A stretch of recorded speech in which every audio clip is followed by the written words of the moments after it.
So we were running from one thing to the next, and I realized it's okay to mourn with those who mourn. I found it in the scripture. And I was like, all right, well, God, I'm going to be so present with them and love on them so sincerely and support them so compassionately that if tears come to my eyes, I'm going to let them flow.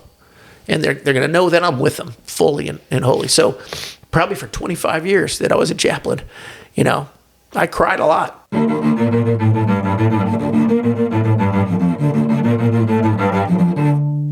So today I'm joined by hospital chaplain John Gerhardt. You're retired now, but you were a hospital chaplain for 25 years. Is that right? Yep, yeah, correct. So a long time. Not a healthcare provider in the sense of taking care of patients, but you did, in a sense, take care of patients just in a different way, not in a physical way. Right. So I wanted to have you on because I think that the aspect of what you did is very important to healthcare, and I think you have a lot of interesting stories with patients, with hospital workers, and so thanks for coming on. How much time we got? Yeah, I kind of call myself a chaplain emeritus now. So 25 years, which was a good and a wonderful run. And it's interesting, this ministry, because you're right, you're not taking care of somebody biologically. You're not doing clinical interventions when it comes to IVs and therapy and drugs and respirators and all this stuff and surgeries, everything that goes on in a hospital. But you are taking care of people in the sense that they're more than the sum of their parts, right? We are not just physical, right? We're not however many dollars and cents of chemicals. They used to say, I think in high school, we were $8.97 of chemicals was had a lot of water is what we were.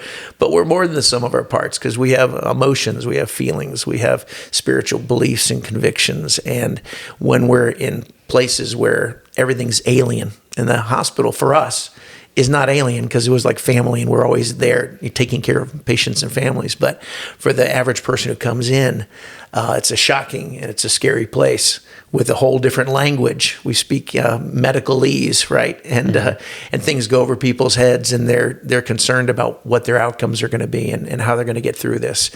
And it's draining and tasking and trying for a lot of people. So to be able to come in there and address the emotive part of care and say, how you doing? How are you holding up? The chaplain's role is that of the care and compassion aspect. And so that's part of the reason I got into chaplaincy was I just thought that would be a neat thing to do with my life.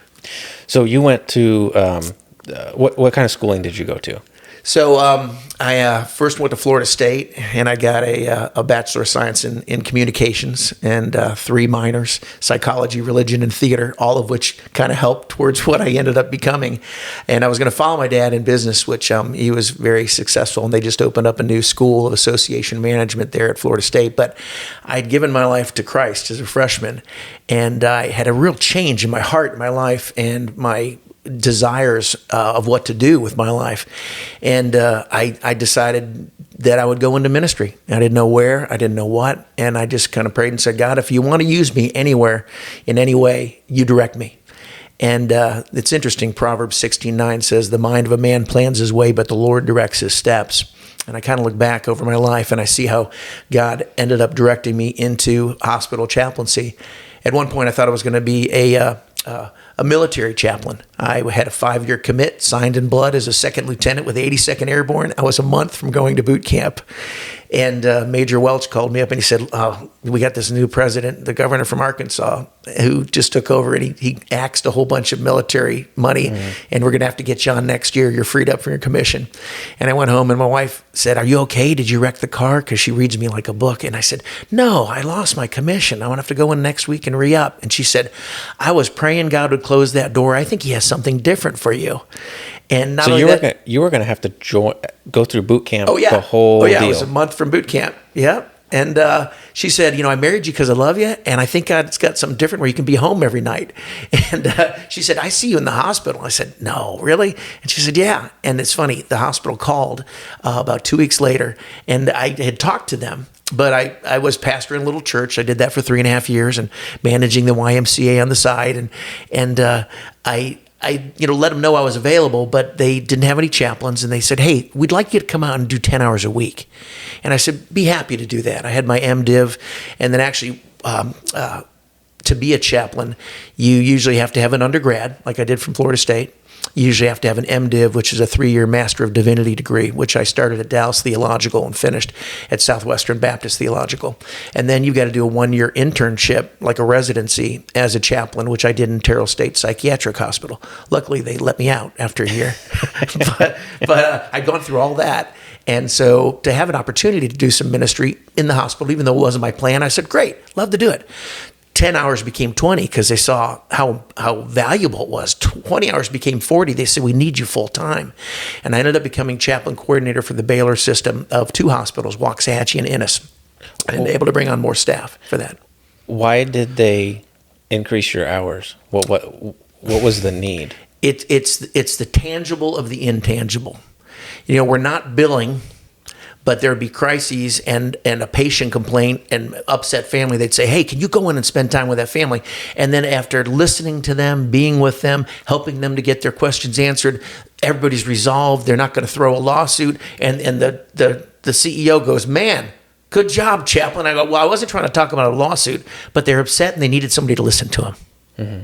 And he saw that made a difference.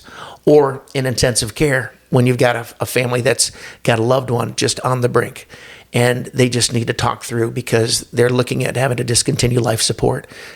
2 of the kids are with it. 2 of the kids are having difficulty with it. And you can come in as a neutral listener in the middle with care and compassion, hearing them out, answering any questions if they want to, offering a word of prayer for guidance from heaven above, and then being able to help them through that difficult time. And then the ICU staff sees that, what had been a very difficult, awkward for the staff even, situation has been ameliorated somewhat or softened somewhat by the presence of a caring individual that is there, not with an agenda, not to, push doctor's orders or medications or whatever else, but just to listen to them and to love on them and help them in a tough time.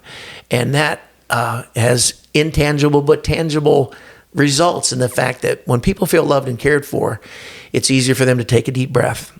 It's easier for them to make difficult decisions. And it's easier for them to get through some of the most difficult circumstances that anybody faces in their life. Mm-hmm.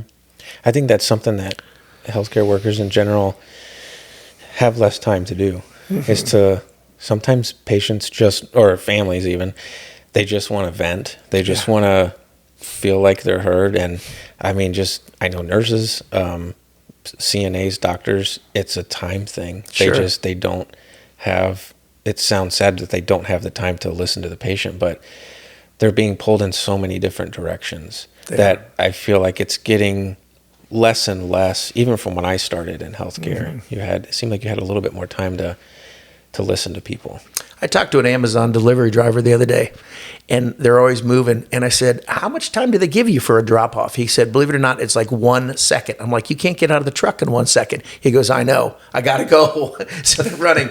And even my family doctor that I had for 30 years, I think my annual, I get like 8 to 10 minutes of his time. Mm-hmm. So to have somebody that can come in and be able to spend a little time intentionally with somebody so they don't feel like you're hovering at the door and you're answering 2 questions and running, but you can actually sit down by the bed, spend time with them, means a lot. We did a study at Baylor Hospital, and it was the reasons people sued institutions, physicians, medical practitioners. And in 80% of the first listed reasons was no one listened. It was bifurcated answer. No one listened, no one cared. So it was a caring, kind of almost an intangible thing, and just a simple thing as listening.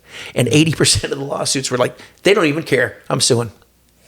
So hospitals have realized also that, it's not only the right thing to do. The scripture says, love God with your heart, mind, soul, and strength. And number 2, it wasn't asked for number 2, but Jesus gave it. He said, love your neighbor as yourself. Mm-hmm. Loving on somebody there is in a difficult situation and showing sincere care and compassion makes a world of difference for them, even though you may not change the outcome. Mm-hmm. So what kind of calls, what was your most frequent calls? What was an average day like? You would, I know that you would, they could put in a consult to talk to spiritual care. I know that you would go to like Code Blues to kind of be with the family while that's going on. Right. Was that the bulk of your things that you were dealing with? Well, people sometimes want a definition of chaplaincy, and a chaplain is a minister that works in an institutional setting, whether that's military or prison or hospital healthcare, helping to address the spiritual needs of patients, families, and staff. And so I never knew what my day was going to be like, to be honest with you. We got consults every morning of people that wanted to see a chaplain. We got them that were generated organically. Actually, when people came in, they were asked, hey, do you have a certain faith affiliation that you'd like to have represented in your medical chart? Do you have a certain place of worship that you'd like to have? And then on top of that, would you like someone from that congregation to contact you? Or would you like a chaplain to come visit if they don't have spiritual roots or connections but still want some counsel? So we'd get those generated every morning, and we'd try our best to work through them. Usually there was only one chaplain on call. So sometimes if we had 8 or 10 or 15 even requests from the floor, but then we have a multi-car fatality, or we have a suicide, or we have a neonatal loss, those kind of take priority. Unfortunately, you kind of have to prioritize where the hottest fire is and the most pain and difficulty and heartache, and where you can make the best difference, and put those other requests for later in the day if you can get to them. Mm-hmm. So we were all over the hospital, or I was in my ministry. Mm-hmm. So. Thank you for joining me on the podcast. Don't forget to subscribe and let me know in the comments who you'd like to see me have on the show next. So what's your attitude like when you could be, doing whatever? You could be joking with someone in the hallway, or you could be, just coming from lunch or something, and then you get called to an emergency, and you kind of have to just, go into another mode of how you're going to speak to someone. Yeah. Yes. And so you have to be light on your feet and be able to shift gears really quickly. Luckily, God made me ADHD, and so I can shift from one thing to another. My wife's very much a planner. She has to have her whole day planned out. God didn't need a planner in the hospital because I can't plan my day out because I don't know what's coming around the next corner. And the intentionality of finding out what's going on, you want to triage a circumstance. Like if I just got a knee-jerk call from a nurse and I came, running because she said, I need you right now. I'll give you an example.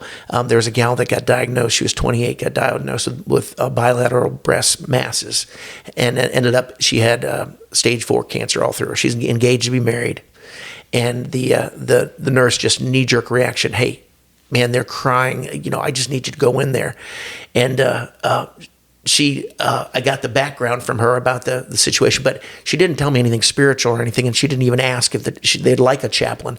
So I knocked on the door, kind of cold calling. That's all I got is she's got a bad, diagnosis, and the mom is over the bedside. They're in tears. The dad is right here when I opened the door with his arms folded like this, and I said, "Pardon me, I hate to interrupt, but the nurse just told me that you guys are really upset. And I'm John. I'm one of the staff chaplains, and I just thought I'd come check on you." And the dad goes, "Well, we're acutely non-religious." And I think God just gave me the answer to that. I said, "That's okay. Chaplains love on acutely non-religious people all day long." And he kind of laughed a little bit, and the ladies are crying, laughed a little bit. And you know what? It's interesting. Spirituality never came up with them because it was not one of their needs, but emotional, spiritual support was. And we supported them all through that time. Mm. She got married in the hospital, and then she passed away after that.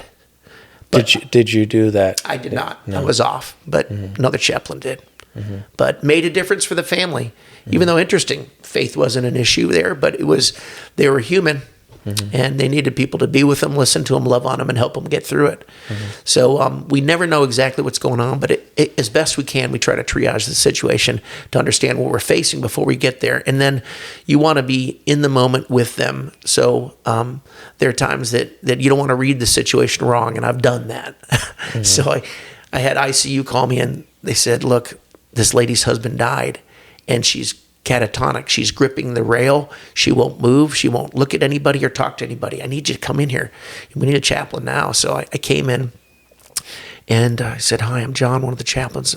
I heard you had a loss. I'm so sorry." She didn't say anything. I stood beside her for probably 10 minutes. And then I put my hand gently on her shoulder and I said, I'm so sorry. And she turned and looked at me for the first minute and she said, I'm not sorry at all. He was an adulterer and a drunk and I'm glad he's gone. I totally misread the room, you know. You never know what people are wrestling with, right? But you have to almost, just like a dance. We watched a clip from The King and I the other day where she teaches Yul Brynner to dance. And she teaches him 1, 2, 3, 1, 2, 3, teaches him how to, and where to hold and that kind of thing. And almost you have to go in, listen, be with somebody, find out where they're coming from, and just enter into where they're at. And it's interesting. I have convictions. I'm a Christian man, a follower of Jesus Christ. But if they are Catholic and they need a priest, or they're Jewish and they want a rabbi, or if they just don't want any spiritual conversation at all, but just need someone's presence next to them, that's what we try to figure out and in an intuitive kind of way provide for them. I had a lady that was on the floor, 7 Wally, and she was a terminal patient, and she'd asked to see a chaplain. And it was a sunny afternoon. I'll never forget. I came from ICU, and because the nurse said, boy, she really needs somebody to just talk to her. She asked for a chaplain. So I knocked on the door. Hey, Miss Smith, John, one of the chaplains, mind if I sit by your side for a little bit? And I asked her what was going on with her. We usually start with physical. What's happening with you? What brought you into the hospital? And then, well, how are you dealing with that? Or, who do you have to support you? Is faith an important thing to you? Ends up, she said there was nobody really to support her. She was a Christian as I was, and at one point, I said, I've got to run back to ICU, but would you like me to offer a word of prayer for you? Would that be meaningful? And she said, oh, I'd love that. And so we held hands, and I said a little word of prayer, asking God's blessing and strength and support, and thanking him that heaven was our home eventually, and that if it's his plan to take her soon, that she's going to meet him face to face, and he's going to give her grace in the meantime. And we said amen, and I went to leave, and she still had my hand. And I said, Miss Smith, is there anything else I can do for you? Because we always think doing. Mm-hmm. What can I do? Actually, functioners. We perform, right? We do things. We're taskers. And she's holding my hand, and we often don't think that we're not human doings. We're human beings, right? And she said, listen, I appreciate so much your visit. And I was married for a long time and had a wonderful husband named Henry, and he was so special. And I lost him about 10 years ago. And we tried, but we never could have any kids. And she said,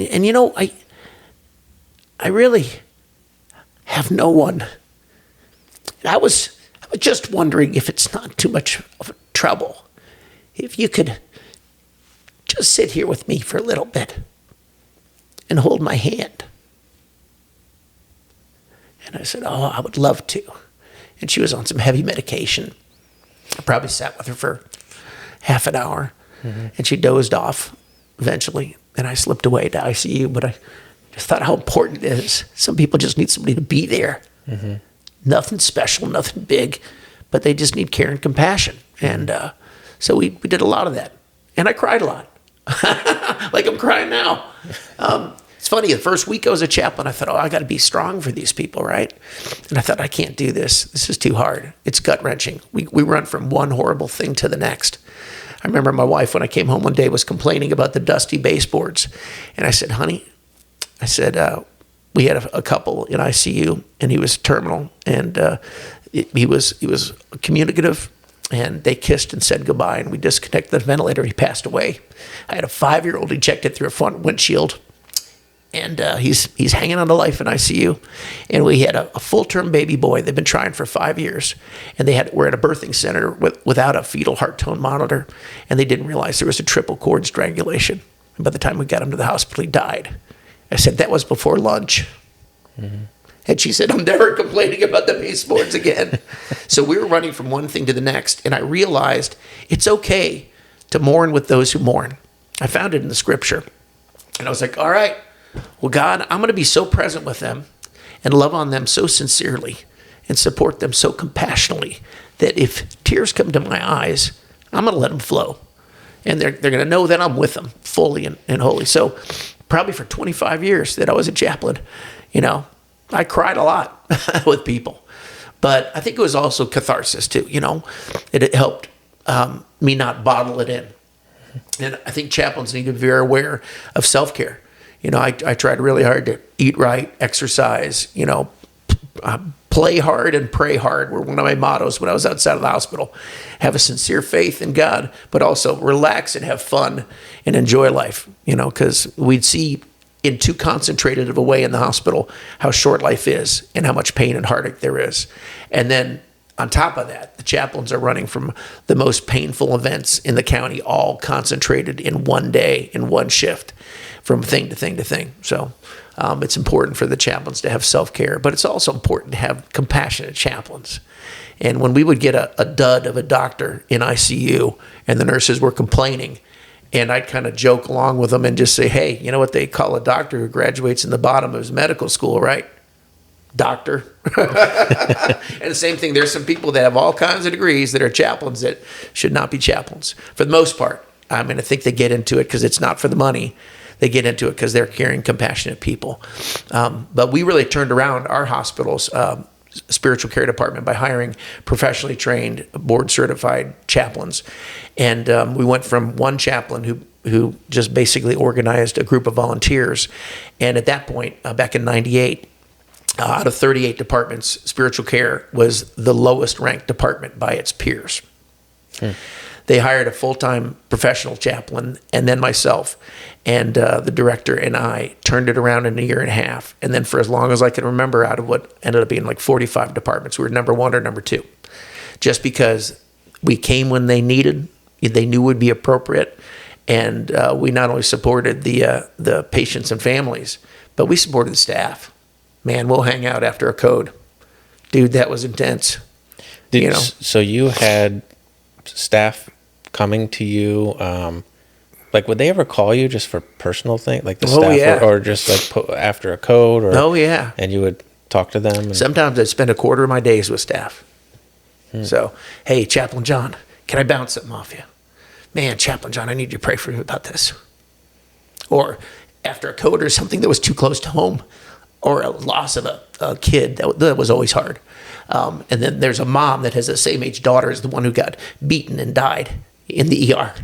And she's fallen apart. She just needs a little time with her. So, yeah. Because, we relate with a lot of this stuff, and, and it affects us. We are human beings. We have emotions. We're not robotic medical automatons, right? And so, I spend a lot of time with staff. So, how do you clock out and leave work? Because I know, there's times there's been some heavy things at work, and for nurses and stuff, we're dealing more with the physical side of things, and we see people pass or tough situations, but you're dealing with a different kind of thing than we are. You're really involved and invested in people when they're just at their worst or at their lowest. So how did you manage that? Well, like I told you, self-care I think is really important. And I think spiritual care of the chaplain is really important. And every day after I got my patient list and I set out the list for the ministers who were coming from the Catholic Church to give the Eucharist, I would go to the chapel and I'd get on my knees every single shift in the very beginning and just say, God, I don't know what this day holds, but I know you hold the day. And would you help me to bless others so they can sense your peace and your presence, even in the midst of the worst things?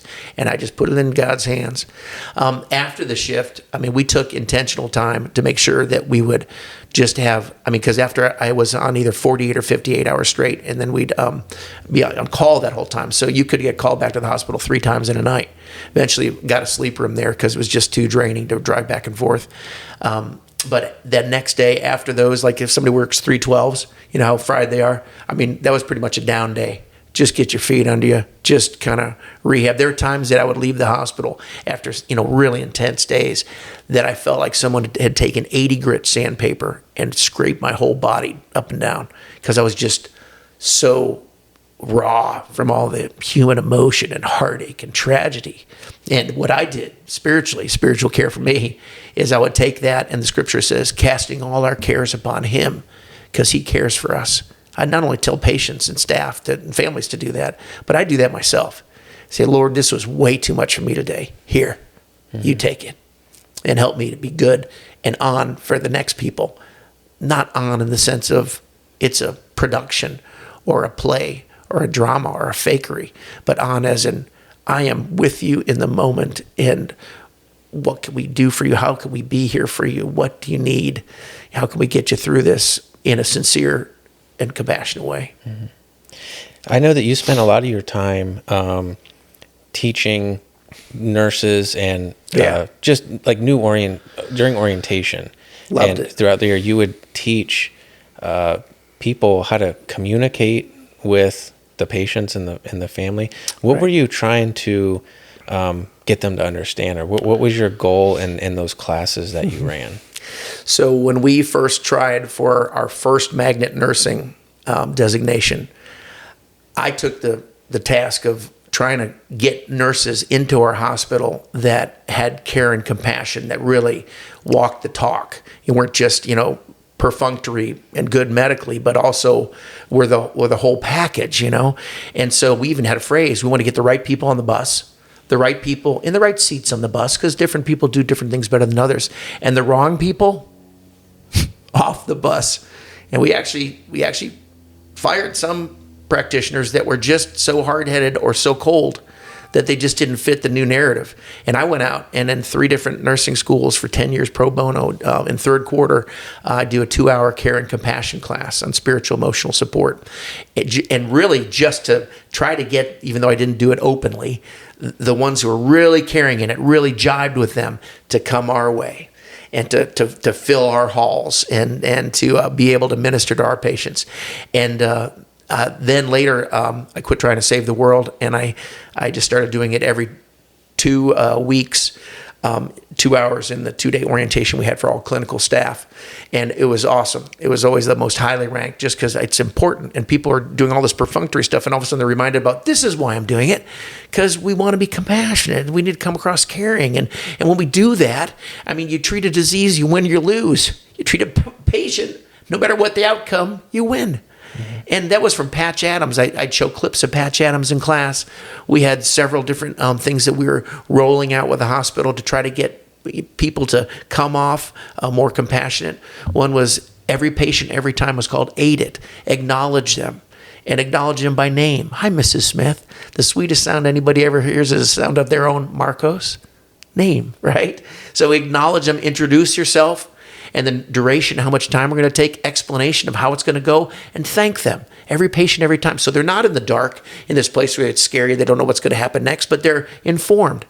And then we upset people sometimes, and so when we upset them, we had a little acronym, and I teach this in my class. It was HEART. Hear, empathize, apologize, resolve if we can, and then thank them. Thank you for telling me. You could have just gone out and complained to your neighbors, and then they would never come to us. But thank you for letting me know you're upset and letting me try to help resolve this thing.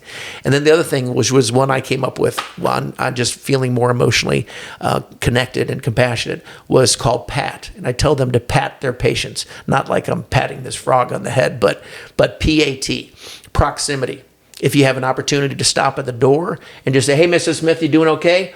Or can you walk the 3-4 steps into the bedside and say, hey, Miss Smith, you okay? Proximity, be closer rather than further away. Altitude, instead of lording over them, lean down on the bed rail. Hey, Miss Smith, you doing okay? And then touch, appropriate touch. Okay, well, I'm Marcos, I'm your nurse. I'll be checking on you again. Just that little thing, patting your patients, proximity, altitude, touch, creates a connection, and it shows them that you care. And even if you're busy, if you just do that out of repetition, motion makes emotion. You'll feel it a little bit, and they'll definitely feel it. And they'll be more at ease. Hopefully the medications will kick in a little easier. They'll be less anxious. They won't be hitting the button as much. There's just a lot of great outcomes that come from someone feeling supported and cared for. Mm-hmm. It seems like a lot of what you did was, at the beginning, not even a religious, spiritual thing. It was communication. Yep. Yep. So what I'd always do is, not always, but most often, knock on the door. Hey, Mr. Smith, I'm John, one of the chaplains. Heard you asked for me to call. Or the nurse told me you got a difficult diagnosis. I was just wondering if I could come in and sit with you for a bit. And I'd sit with their permission, sit by their bedside, and I'd always try to go for a deeper level quicker. I'd say, I mentioned my name's John, and just call me John. You don't have to call me chaplain or reverend or any of that stuff. And Frank is your first name. What do you like to go by? Do you mind if I call you that? So instantly we're on a first name basis. And then I just say, so how are things going? Open-ended questions. Find out what's going on inside them. What does the ER doc do when somebody comes in? He sits them down and he goes, what's going on? You got to diagnose, you got to triage, you got to understand what's happening. Same thing with your patients, same thing emotionally or spiritually, wherever they're at. You got to allow them to come up and start bringing these things up and tell you where they are before you can help in any way.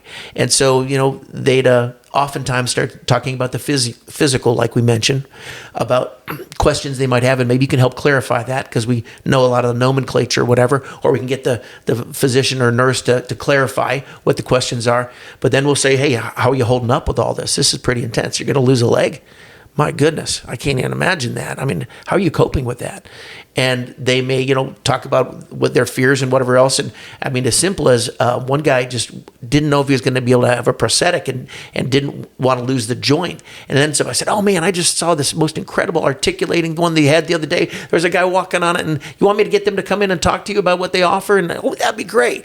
And that stopped his reservations about having that amputation that was going to save his leg because he was getting gangrenous to the point where he was going to die. Mm-hmm. And so, but then oftentimes there's a spiritual or emotional aspect behind it, and they may say, you know what, I just, I'll give you an example. This guy had a AAA and was in an ICU and almost died. Came in through the ER.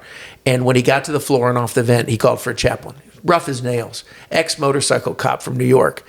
And he goes, you the chaplain? Because I knocked on the door. I say, excuse me, Mr. Whatever. I heard you wanted to see me. You the chaplain? And I go, yes. And I said, I'm John. Nice to meet you. He goes, I died in the ER.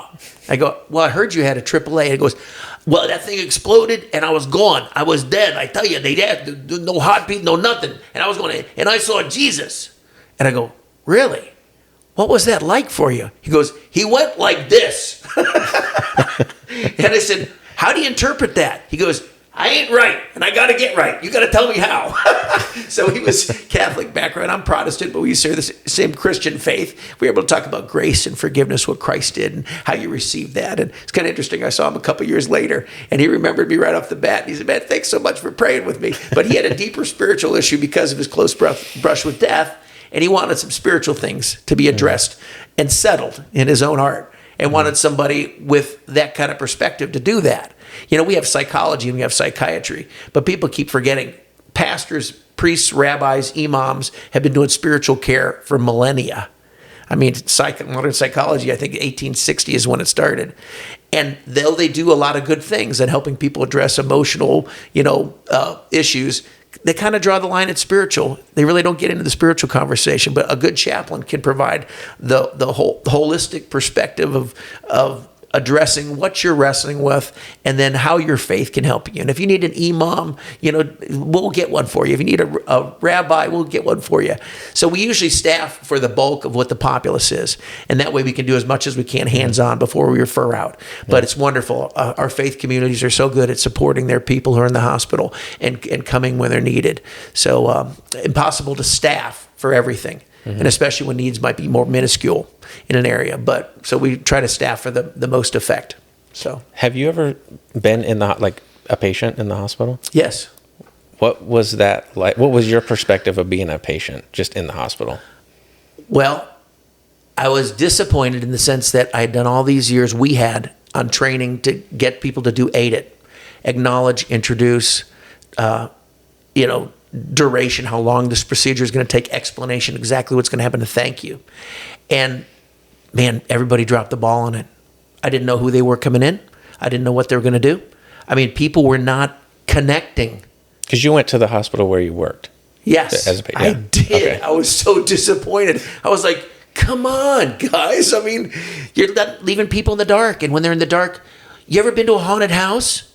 It's dark. There's noises. It's scary. So we get these people coming in here, and the stuff is all happening all around them. You've got to inform them. You've got to support. It's just part of being humane. You got to support them emotionally, spiritually. And so, it was a little disappointing. The outcome was good. It was what led to my eventual having to retire from chaplaincy. It was interesting. I was looking up first responder statistics because your first responders get a lot of cardiac anomalies. And I looked them up last night because I developed a AFib, A-flutter, and it started going off all the time in my atrial chambers, and I'd have to lay down in the sleep room, let it reconvert, or I'd be hospitalized and have to, get it to reconvert. And it was happening more and more frequently. I started running like Forrest Gump, like ran across the U.S. like 3 times. I ran like 4 marathons trying to control this rhythm. And finally, I got the cardiac ablation, and that was the procedure that I was in our hospital for. And then after a month of being down, I went back to the hospital. I was going out of rhythm every shift. And my cardiologist looked at me, very sweet man. He said, "Look, John," he said, "quit or die." And I said, "Dr. Culp, I love what I do." He said, "Your heart doesn't love it." He said, "You've gone a long time doing what you do." He says, "I work 1 code in a day. I'm shot. And you're running from code to code, from trauma to trauma." He said, "John, this is it." And I said, "Well, if I die, I go to heaven." He goes, "Yeah, but your wife's going to be really upset." And so I realized that I needed to retire, and I did. But I was looking up the first responder rates. The first heart attack in Gen Pop is at 65. First heart attack for responders is 46. Life expectancy in Gen Pop is 79. For first responders is 57. And the risk of additional heart attacks after the first one is 18 times higher after age 45 for first responders. You got this cortisol, this adrenaline going. You got, I took my blood pressure before a code. I was going by employee health, and I got called to a multi-car fatality, and I took it on the way back, and I must have been 60 points higher. It's just crazy, because it's just intense. And so the fact that I was able to do 25 years was a blessing, and I enjoyed it. And I miss it. What I miss most was being able to support the patients and the families and the relationships I had with staff. I really, truly miss that. But God's kind of given me a break.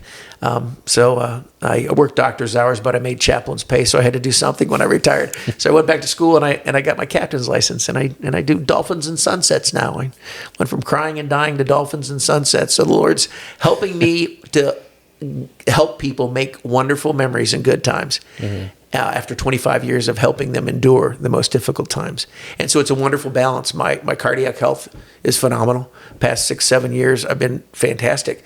Now that the pressure of that ministry is not on my shoulders anymore. And it's funny, for 20 years, every month, we opened every board meeting at our hospital with a prayer.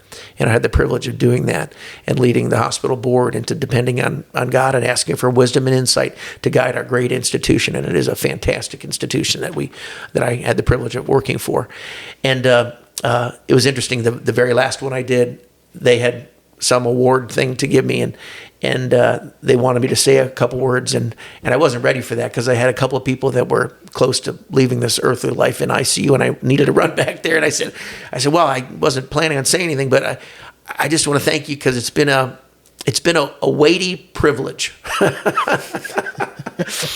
So, and it was a weighty privilege, but it was a privilege to be allowed into people's lives at times that were the most difficult for them, to have the privilege of being by their side, to buoy them up. I had to change it in my head over the years. It's not that I get called and have to be in the worst things in the hospital. That's not it. I get to go and support people in their most difficult times. And when I shifted that in my head, that made it a lot easier to endure the intensity of it, because of the privilege of being able to be in that space and time, and hopefully, like a life preserver, buoy people up. But, whoever's in chaplaincy, the self-care is important because, you can't reach into the water to save a drowning person and not get wet. And you can't reach into a burning car to try to get somebody out and not feel some heat. And the heat of those experiences definitely affect you. I'm sure I'm PTSD'd. I have bad dreams sometimes, and I have, issues where little flashbacks come in my head. But I use my faith, like I encourage others, casting my cares upon him because he cares for me. I lay all that stuff down and ask God just to give me grace and strength that now help whoever's around me. We still do little ministries, but nothing big like I did at the hospital. But that was a great privilege to be there. And to any administrators that are thinking about spiritual care, either getting it, which I hope they already have it, or buoying it up and boosting it and encouraging it, boy, I encourage you to do that. I think it makes a world of difference to your patients, your families, and your staff. Mm-hmm. Did you ever see anything, because you were a lot of times dealing with people that were not expected to make it? Yeah. Did you ever see anything unexplainable by medicine? Because I know people, tell stories about this person wasn't going to make it, or it's a miracle, or, however they describe those kinds of things. Did you ever follow up with people or see something that was just unbelievable, or there's no way that this, could be understood by medicine as we know it? How much time you got? So I'll just pick one. And I'll use this one as also an example that it isn't always appropriate or the right time to get into emotions and feelings. I made the biggest mistake as a baby chaplain in Waxahachie, Baylor. We had a co-ed who was leaving on a rainy Monday morning out of Dallas in her red Cherokee. She had red hair like Nicole Kidman, I'll never forget. And she lost control in the rain. And there was an old school wood-sided station wagon heading back. A grandpa had 3 of his 4 grandkids at his ranch. It was going back into the city. She lost control, hit him head on. A grandpa and the oldest daughter in the front died at the scene. The youngest daughter died in our ER. And I was with a nurse named Kim, who was a great friend. And we're trying to save the little boy, and gray matter's coming out of his nose, and the whirl of the chopper blades are just landing. And I said, Kim, how you doing? Stupid chaplain move. Not a time for feelings. And I'll never forget, Kim looks at me, she goes, John, she's a great friend. She goes, John, not now. I just can't feel right now. Kim, 100% right. Baby chaplain, F-. But there are times that, you staff have got to suck it up during a code. You can't look at the pictures of the grandkids by the bedside. You got to focus on the physical, the medical, and sustaining life. But let me tell you, 99% of the other times, you need to realize that people are human and they're emotive, and we need to connect and all that kind of thing. So in this situation, I found out later, because they had a big article in the Dallas Tribune, and it was about this family that had this horrific loss of their 3 kids and the mom's dad. And it was like a 2-page spread. And it ends up that the kids, the morning they woke up to go to the grandfather's place, the one little boy, said, hey, Mommy, he goes, when am I going to heaven? And she goes, oh, not for a long time, honey. And he goes, no, I think I'm going to heaven really soon. She goes, no, honey, you're young. You're not going to go to heaven for a long time. He goes, nope, I'm sure I am. And then he walks away, and the little girl with her little curls said, Mommy, I had a dream last night I was in heaven. And the mom goes, well, sweetie, that's nice. Was it a good dream? She said, yeah. And Grandpa was there, and she named her little brother was there. She named her older sister was there. And the older boy who had to stay for a baseball thing was not mentioned. He said, hey, what about me? She goes, I don't know, but you weren't there. And then they all left this earthly life 2 days later. I mean, that's just one, but I could tell you ones that were more immediate with me, and I could go on and on, honestly, with you. I mean, we had one guy that came in, and it was his second trip in like 3 months, and he was very fragile. And he was there for 3 or 4 days, and the family called me in because he'd passed away finally about 9:30 on a Sunday night. And we were around the bedside, and the mom goes, it's just so strange how we knew when he was going to die. And I said, well, what do you mean? She goes, well, when he had his first episode a year ago, he was comatose for quite some time. We finally got him back. And the first thing he said is, on September 17th next year, that's when my time is. And she goes, well, honey, it's okay. They thought he was coming out of anesthesia, whatever. And the kids are all nodding. And I look at my watch, and it's September 17th.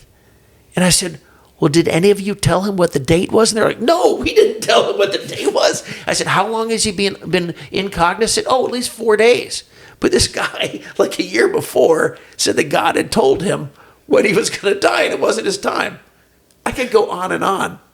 I mean, honestly, it's crazy. So we had a little girl who had a close call, and then she came back and she had one of those afterlife things that she saw Grandpa and Grandma Dom and whatever, and it was so beautiful, and she saw Jesus, and this was right after, we'd coded her to bring her back. She was a terminal patient, ended up passing away later, and then she stopped after she was talking about how beautiful heaven was, and then somebody said, well, can you sum it up? What would you say? And a little tear ran down her cheek, and she said, it was just so beautiful. I can't wait to go back. It's like, wow. And it's interesting. I don't think this little girl knows this, but there's a scripture that says, eye has not seen and ear has not heard, and neither has it even entered into the mind of man that which he's prepared for those who love him. This little girl nailed it. How'd you know? I think she got a glimpse. Mm-hmm. So I could tell you more, but anyway, that'll suffice. So you have just as many good stories and good positive things as the difficult days, because you have to there has to be part of the job that's just rewarding, to get to work with people even when they're at their worst. So I'm sure there was a lot of good stories, good days as well. Yes, most days are very intense. So it's 95% intensity to 5% joy, to be honest with you. I mean, when you get the 5% joy that the neonatal baby that was born at 5.5 months is now leaving the hospital, and the parents want you to come and say a word of thanks to God for saving this little baby's life and thank the staff. That's wonderful. I had a physician that was having his third child. They had difficulties during the whole 9 months, and he kept calling, would you please pray or come by the bedside, because we might lose this baby. And I get a call from him, and I was like, oh no, I hope it's not one of those calls again. He said, hey, I just want to ask that you come down and offer a word of thanks to God, because we just delivered a full-term healthy baby. Those are wonderful things. And I think some of the other wonderful things are when you realize what a difference the spiritual care that you've kind of helped to provide has made in people's lives. And when I retired, we were in the Waldameer Medical Plaza, the auditorium, and the back half there. And I didn't know my wife and kids were going to do this, but every time I was with a family that had a loss or worked to death, would be the clinical way we'd say it. Anytime I had been with a family like that, the next day I would write them a handwritten condolence note. 25 years I did it. And I put in some grief support literature in my card if they needed to talk or whatever else. And interesting, but probably 1 out of 50 would write back and say thank you to me. That what I did was meaningful, that it meant a lot. And I'd take every one of those, and after reading it, I'd just go, here, God, this is for you. Thank you so much. And I threw it in a box. Well, I didn't know. My family found the box. And they put all the cards up. And so I came in from our retirement party, and probably a 30, 40-foot wall, floor to ceiling, was all these cards. Mm-hmm. And that's how much of a difference care and compassion for people means. It's not that I'm so great. It's just I'm doing what everybody should be doing, right? Love your neighbor as yourself. Help out people when they're in need. Be there with them. Support them. Pray for them. Love on them. And just seeing that tangible was really overwhelming. Mm-hmm. Makes me feel like I chose to do something good with the bulk of my life. I always ask everyone, what in healthcare is being done well, what needs improvement, and how do you accomplish that? Wow, that's a big question, Marcos. I'm biased because I have my perspective of what I think is important. And when I go through a cardiac procedure where they're going to come in through this vein, go through my ventricles, go into my atrials and burn 30 or 40 times, and the people prepping me are just clinical, but there's no, and I know the environment, and I know some of the people caring for me, but just the fact that there wasn't as much Hey, how you doing, man? We're going to get you through this. Oh, man, I do 10 of these a day. And you're going to be, just no emotive, connective. My wife is a circulatory nurse, OR circ nurse, and she is so compassionate.